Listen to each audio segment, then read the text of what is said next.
Alrighty, folks, we are talking about why you need to retire early, and we're doing our best to capture some stories and whys that hopefully hit home. And this episode is going to be about the Count of Monte Cristo. Dion, I have no idea where this one's going, but I'm sure it will be entertaining. So Jeff and Suleika gave me a shirt when I was at the One Rental at a Time 50,000 subscriber event, and I really appreciate it. It is a shirt. It says, "What, you don't know the Count of Monte Cristo? Read, dumbass," because the author's name is Dumas, right? So if you don't know what the Count of Monte Cristo is, it's probably in the top 5 reasons why I retired. That it's my favorite book, favorite movie. It's because of two things.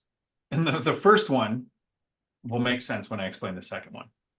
And then I'm going to ask your guys' opinions on if this in any way is part of your story. Okay. The Count of Monte Cristo is a story of somebody who is wronged by several people and becomes so wealthy that he can dedicate the rest of his life to revenge. So that story resonates with me. That's the first part. And when people hear that, they think, "Oh, that's bitter. You should get over it." But I want to explain the second part. And this is something I take from my dad. I still miss you very much, Dad. He taught me this throughout my entire life. And he was a few things, like an alcoholic, and left when I was 8. But he was a fairly violent person. And I think he was trying to make it skip a generation. He told me the best revenge is to live a happy life. Instead of watching all of the physical conflicts he was in and thinking that's the way you're supposed to handle any issue that you're in. He said, whenever somebody really wrongs you, the best revenge is to have a great life. And so I take the Count of Monte Cristo as I wanted to be wealthy enough to dedicate my life to revenge. So I don't have to focus on work. I don't have to focus on making money to survive the next month. But then I took my dad's pinch of intelligence and I put it in there, and I thought, if I reach financial freedom and I have the absolute perfectly designed life that I would want, based on learning anything I want to learn, traveling anywhere I want to go, getting to do anything that I want to do, being able to help anyone that I want to, because I think the more people you help, the better your life is.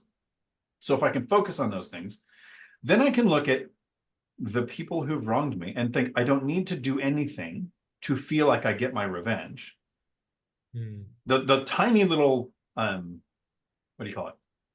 Petty part of me is I just hope they hear the story of what my life has turned into, because I have actually had one of my spouses left because they didn't make enough money and they didn't want to live paycheck to paycheck.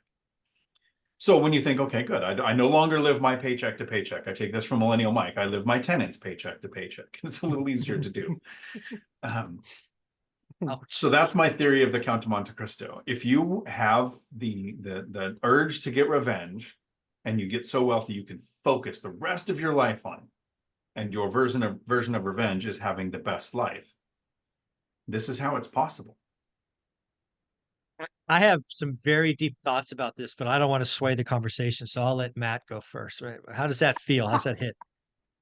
Yeah, I mean, I think at the end of the day, I think yes, living a better life is the best revenge served. I think in all honesty, I just don't care about revenge.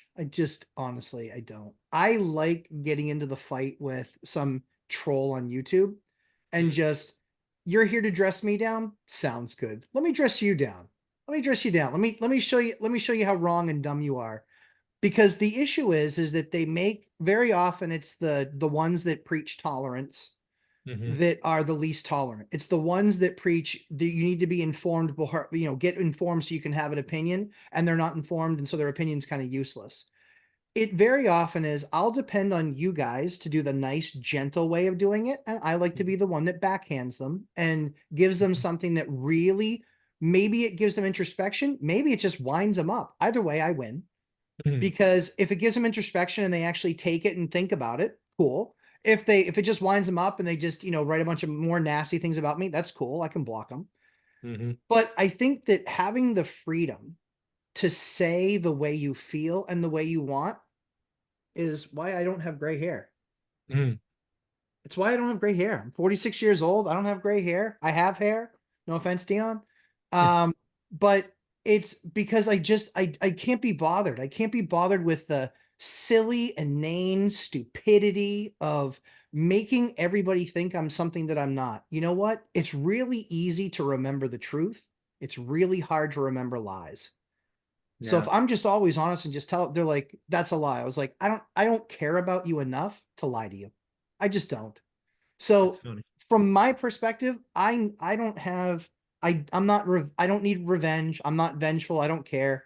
You know, at the end of the day, I'm more than happy to have the conversation 10 years from now when I own 75 buildings and you still don't own one. I'm more than happy to have the conversation there, and then I just get to giggle.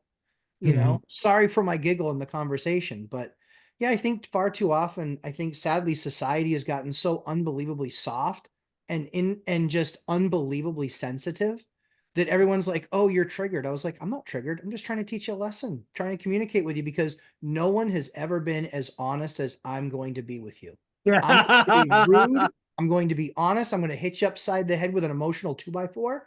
And maybe it works. Maybe I knocked it loose. Maybe I didn't. But truthfully, it's not contrived. It's what makes me feel better. And then I'm done. And then I don't think about you again. Zero times, like Dion, zero times has some comment left in a YouTube string kept me up at night stewing or awakened me in the morning where I was just like, I'm going to answer that guy back.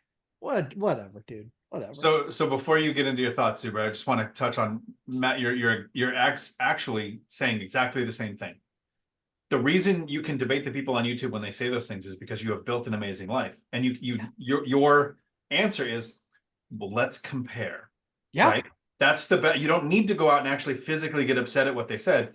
Now, if Right. we did YouTube channels on some other subject that wasn't reaching financial freedom and they attacked us, you can't say, well, based on the life that I've built on what I'm teaching, I don't have to worry about what you say. I could see how that being an impact, but that's the whole point of this.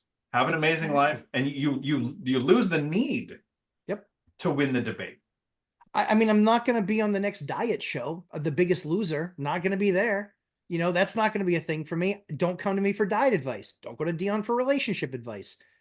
We're well entrenched in those fields, and that's good. But what we know because we experienced it. And last time I checked, somebody that's not experienced something, I've never learned anything from them. And a poor person has never been that generous. Mm. So, you know, give back. We give a lot back, and that's one of the things I want to see our community give even more back. Yep, me I too. want to see And us I think give we're doing even that. more back.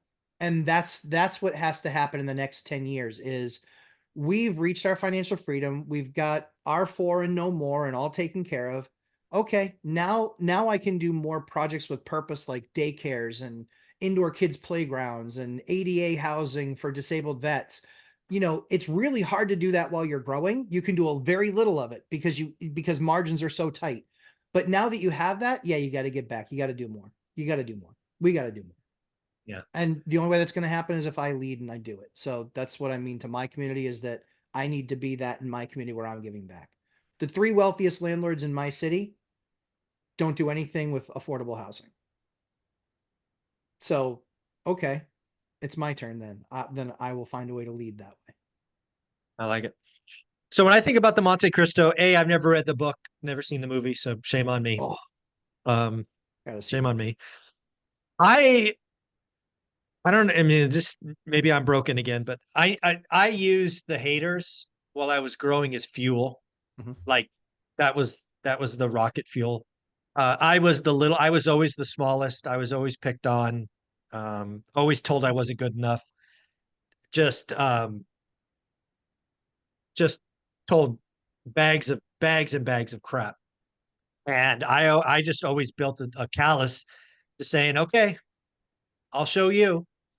And that's probably why I can outwork everyone, why I can stay focused, why, you know, I just do. I don't think, right? I'm comfortable in the mud. But I will admit to the Count of Monte Cristo might be something I need to check out because once I got there, I now just live my life and don't care. Right. Right. The story resonates. And, you know, I post a little bit about the life out loud, right? spent a month in Asia, recorded every day so people would see new cities, did 3 weeks in Europe, showed people what was going on, given a little sliver of what's going on. And, now I chase impact, right? I'm trying to be that little guy who was told he was going to be nothing and try to create something that outlives me by 50 years. None of those bullies growing up around me are worth anything today, and they'll be forgotten, the minute the dirt turns over.